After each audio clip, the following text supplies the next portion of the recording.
Bonjour Dominique Sopo. Bonjour. Vous êtes le président de SOS Racisme. Merci d'être en direct avec nous ce matin sur iTélé.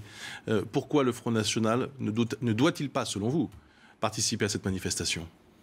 D'abord, j'aurais aimé parler d'autre chose que de savoir si le Front National devait venir ou pas à la manifestation. Vous savez, on est dans un moment dans lequel il est important que les liens de la communauté nationale soient resserrés. Je ne pense pas que le Front National soit caractéristique de cette volonté de resserrer les liens de la communauté nationale.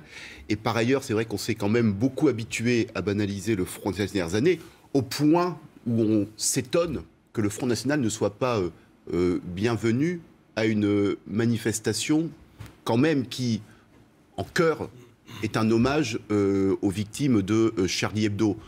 Très honnêtement, le débat public a beaucoup évolué dans ce pays. Marie. Oui, je vous comprends, je vous entends.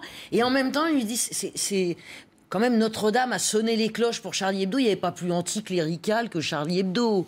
Il y a des gens qui ont fait des prières pour Charlie Hebdo, là aussi. Je pense que, outre-tombe, peut-être ça les fait bien rigoler quand même. C'est des choses qu'ils ont combattues et combattues. Alors, bien évidemment. Est-ce qu'on supporte le glas des cloches de Notre-Dame et qu'on boule d'entrée de jeu un parti qui représente près de 20% de Français, 18%?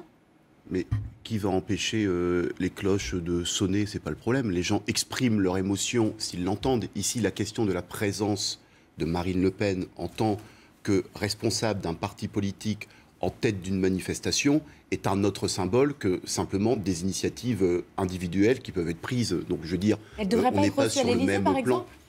exemple. Mais ça, c'est un autre problème de la recevoir à l'Élysée.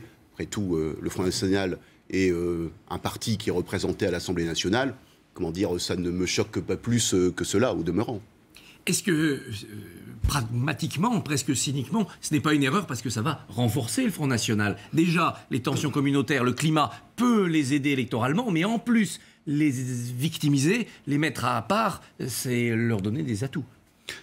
De toute façon, je tiens à faire remarquer que Marine Le Pen, dès le jour qui a été décrété comme un jour de deuil national, a elle-même rompu cette unité.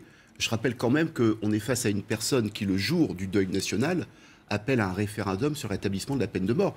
Vous remarquerez quand même que, je pense, tout le monde assez spontanément s'est tenu à une forme de réserve, à une forme de non-polémique. Et c'est elle-même qui vient instiller une polémique et qui essaye de se mettre au centre du jeu.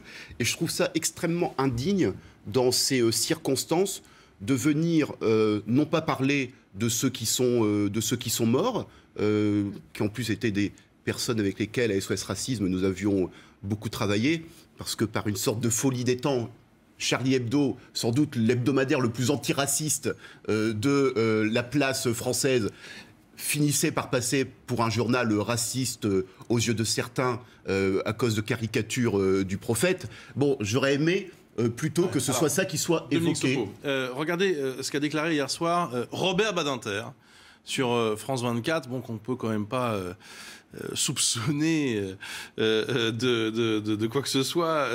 Nous n'avons à exclure personne.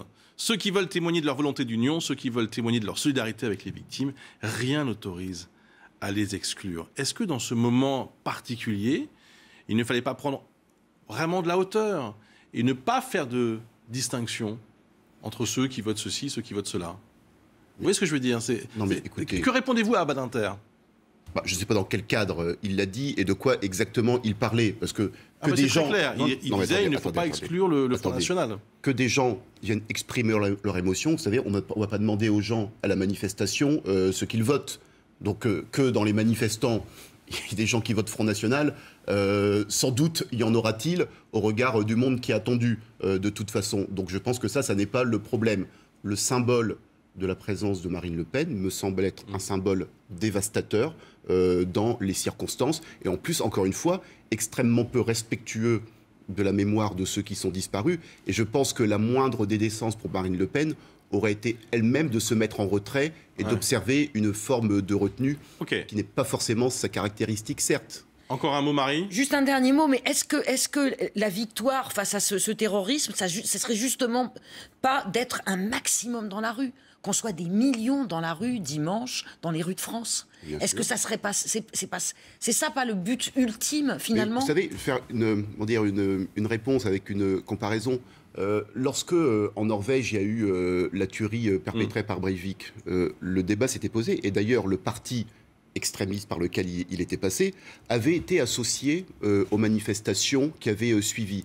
Et aujourd'hui, lorsqu'on interroge les gens, ils disent en fait, on avait eu plutôt tort de le faire parce qu'on a plutôt légitimé un parti extrémiste et aujourd'hui, on s'en mord un peu les doigts. Combien de personnes seront dans la rue dimanche, selon vous? Vous avez un souhait, au moins?